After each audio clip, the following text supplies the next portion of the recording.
Thank you for the introduction. This is the title of my talk, and I'll focus on or give a brief description about cervical cancer prevention in Malawi as a case study. Cervical cancer is a leading cause of deaths among women, and the vast majority of these deaths actually occur in sub-Saharan Africa, Melanesia, South America, and Southeast Asia. As you can see from this heat map of age standardized incidence of cervical cancer mortality.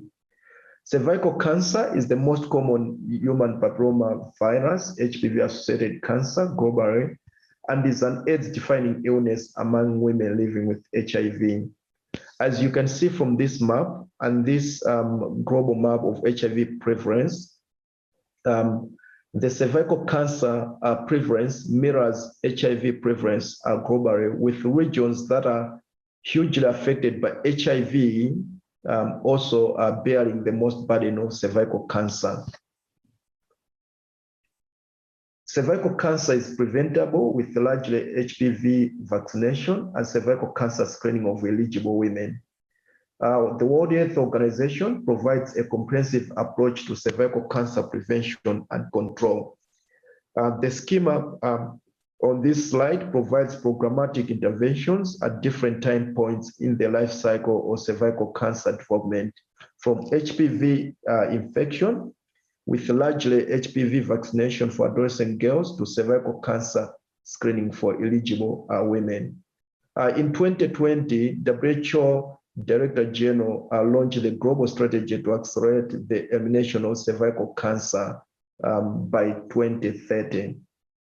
And it does include HPV vaccination for adolescent girls, cervical cancer screening with a high performance test, and that about 90% of women with a screening positive test or cervical lesion should be managed appropriately by 2030. So globally, how are we doing on HPV vaccination? This slide provides a global estimate of HPV vaccination coverage by region and income countries.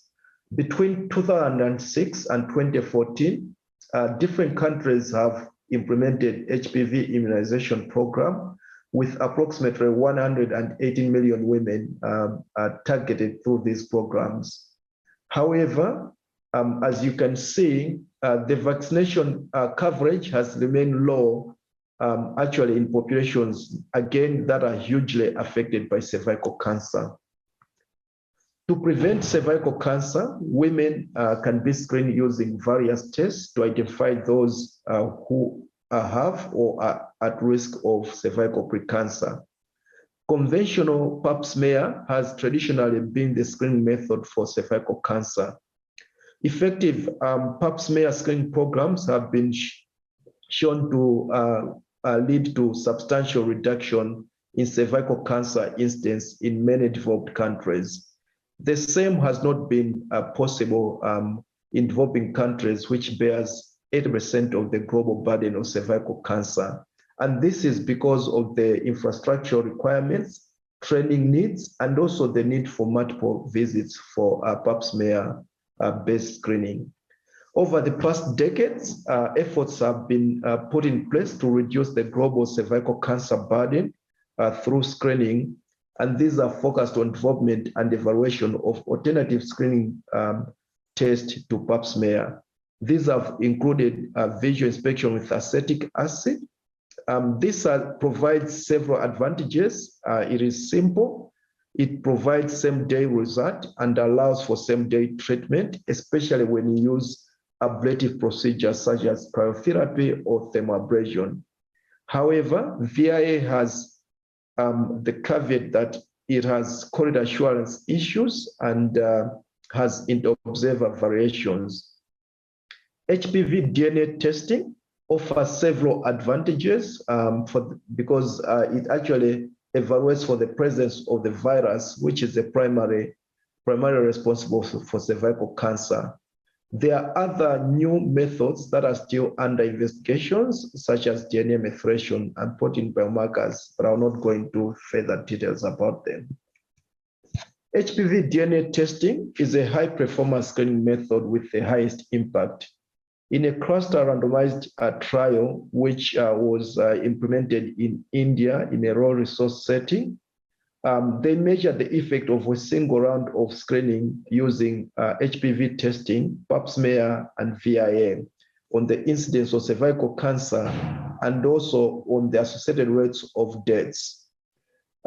What the authors showed was that a single round of HPV testing was associated with significant reduction in the number of advanced cervical cancer cases shown on this graph, compared to when you use HPV compared to when you use pap smear or VIA. They also showed that the same HPV testing achieved significant reductions in the number of cervical cancer deaths shown on this graph. However, there were no significant reductions in the number of advanced cancers or deaths in the group that had implemented cervical cytology or the women that had been screened with VIA when you compare to control group. This map provides an overview of which countries are implementing VIA and HPV DNA testing.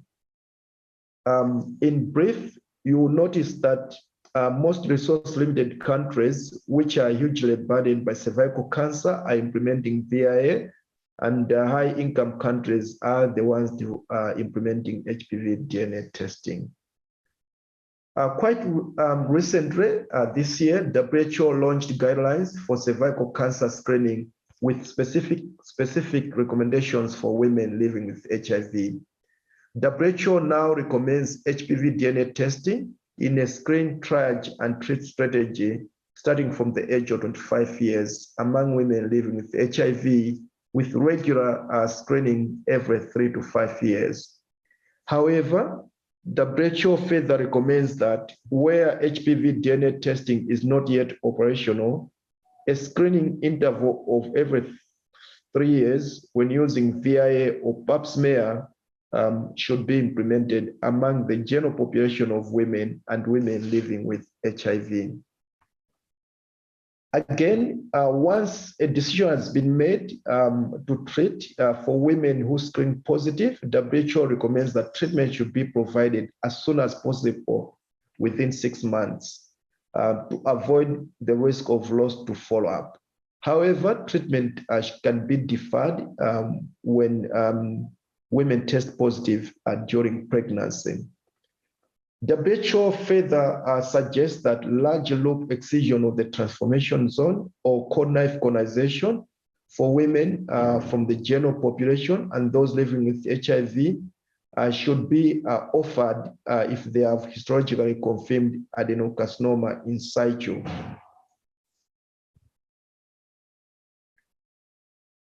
So coming to Malawi as an example, Malawi is one of the countries with one of the highest incidence and mortality rates from cervical cancer.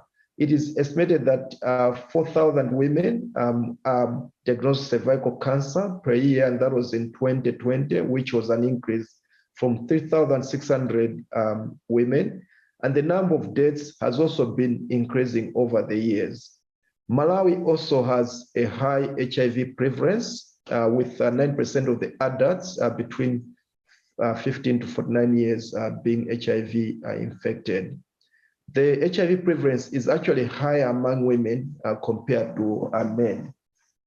Malawi also has one of the vibrant antiretroviral treatment program, and this has provided a nice platform for increasing access to cervical cancer screening among women living with HIV. And this has been possible through integration of cervical cancer screening into HIV care clinics.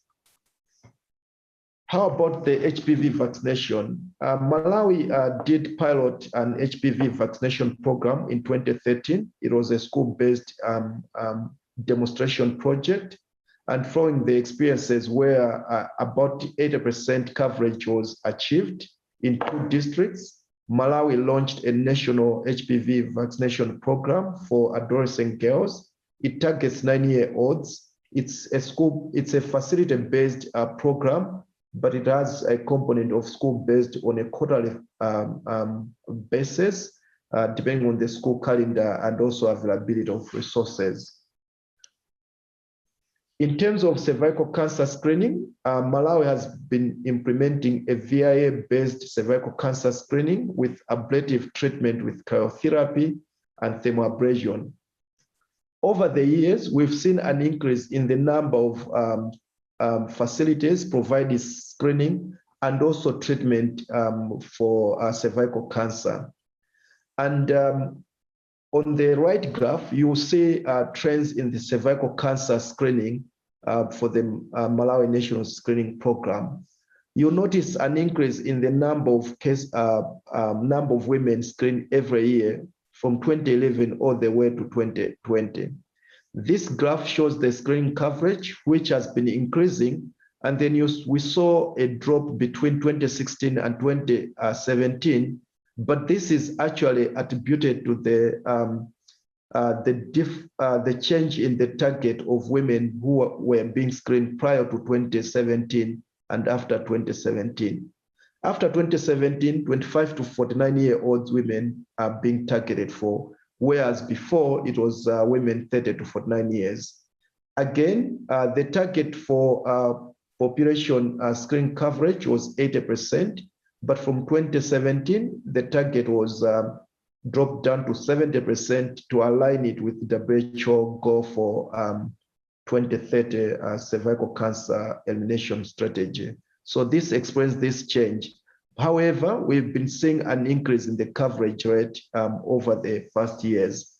And a lot of this has been largely because of the support from PEPFAR and Global Fund for HIV and AIDS care that has been used to actually scale up cervical cancer screening among women living with HIV. One of the challenges that the program has faced is that women who screen positive have not been adequately treated. So on this table, you will see VIA positive women. The rates have been ranging from 4% to somewhere like 7%. But those who have been treated, especially prior to 2017, less than half of those who screened positive were getting treatment. This changed with the introduction of thermoabrasion, which actually allowed for more women to be treated to the point that between 2017 and 2019, we actually saw a rise in the number of women being treated when they screen positive. Another interesting group is the women who screen to be cancer suspect. There's been poor linkage to care about of women who are cancer suspect at screening. However, the efforts, several efforts are being put in place to actually improve or address this challenge.